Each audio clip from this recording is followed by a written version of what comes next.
वजीर आजम शहबाज शरीफ और वजीर आला पंजाब हमजा शहबाज की मुबैना मनी लॉन्ड्रिंग केस में जमानत तो कंफर्म हो गई है, लेकिन जमानत की मंजूरी का ये हुक्मनामा पढ़ते हुए मुझे इमरान खान के मुशीर एहतसाब शहजाद अकबर बहुत याद आ रहे हैं।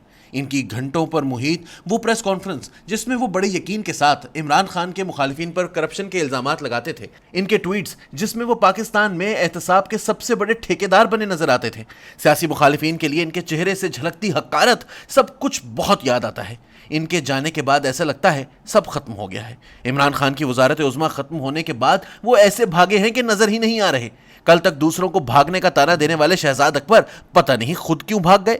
हालांकि इन पर तो कोई केस भी नहीं है, वो तो केस बनने से पहले ही भाग चुके हैं। अब शहबाज शरीफ और हमजा शहबाज की अदालत से जमानत मंजूर होने पर इनमें प्रेस कॉन्फ्रेंस करने की हिम्मत भी नहीं है। हिम्मत की क्या बात है, किसी को मालूम ही नहीं वो है कहां। बहरहाल इमरान खान और इनके हामियों की जानिब से मुल्क में मुसलसल ऐसा माहौल बनाया गया जिसमें यह राय हमवार की गई कि शहबाज शरीफ और हमजा शहबाज के खिलाफ मनी लॉन्ड्रिंग के केस में सजा पक्की है। फर्द जुर्म को ऐसे पेश किया गया जैसे ये फर्द जुर्म नहीं सजा है। आम आदमी को ये यकीन दिलाने की कोशिश की गई कि फर्द जुर्म ही सजा होती है, हालांकि फर्द जुर्म किसी भी ट्रायल का नुक्ता आगाज होता है।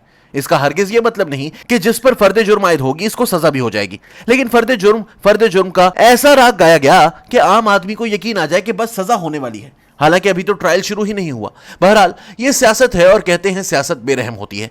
शहबाज शरीफ और हमजा शहबाज की जमानत मंजूर करने के हुक्म में जज साहब ने लिखा है कि FIA के चालान में वजीर आजम शहबाज शरीफ और वजीर आला हमजा शहबाज के खिलाफ किकबैक, करप्शन और रिश्वत का कोई सबूत नहीं है। जज साहब ने वाज़ेह तौर पर लिखा है कि एक भी गवाह ने दोनों पर करप्शन और रिश्वत लेने का कोई इल्जाम नहीं लगाया और ना ही FIA के चालान में ऐसा कोई इल्जाम है। जब करप्शन, किकबैक और रिश्वत का कोई इल्जाम ही नहीं तो केस क्या है? क्या यह केस सिर्फ मीडिया ट्रायल के लिए बनाया गया था?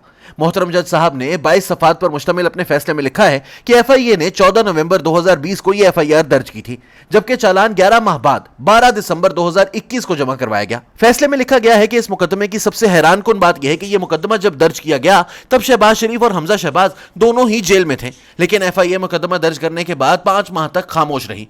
इस बात का इंतजार किया गया कि पहले हमजा शहबाज और शहबाज शरीफ रिहा हो जाएं और फिर इन्हें दोबारा गिरफ्तार करने के लिए इस मुकदमे को इस्तेमाल किया जाए, वरना जब दोनों जेल में थे तो FIA इनसे रोजाना जेल में तफ्तीश कर सकती थी, इन्हें अपनी तहवील में भी ले सकती थी।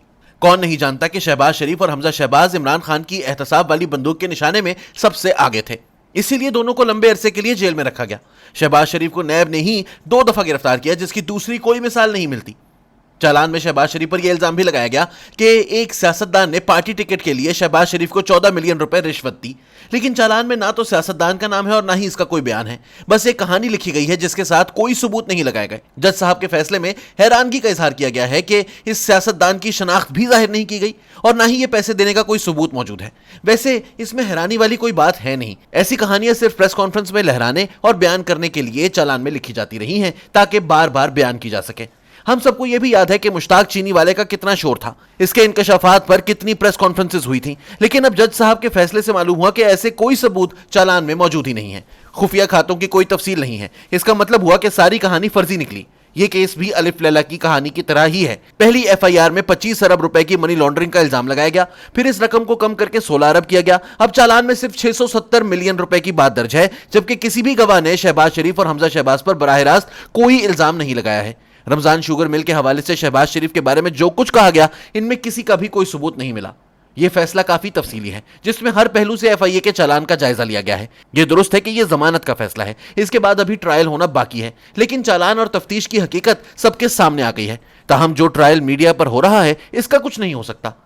अभी जब फर्द जुर्म आयद होगी तो शोर मचाया जाएगा कि फर्द जुर्म आयद हो गई है, हालांकि हमारा निजाम इंसाफ ऐसा है कि इसमें झूठे मुकदमात में भी फर्द जुर्म आयद होती है। इससे बचने का कोई रास्ता नहीं। फर्द जुर्म आयद होने के बाद ही आप केस से बरी हो सकते हैं। रोजाना अदालतों में सैकड़ों लोग बाइज्जत बरी होते हैं, सब पर पहले फर्द जुर्म आयद होती है। यह बात समझने की है।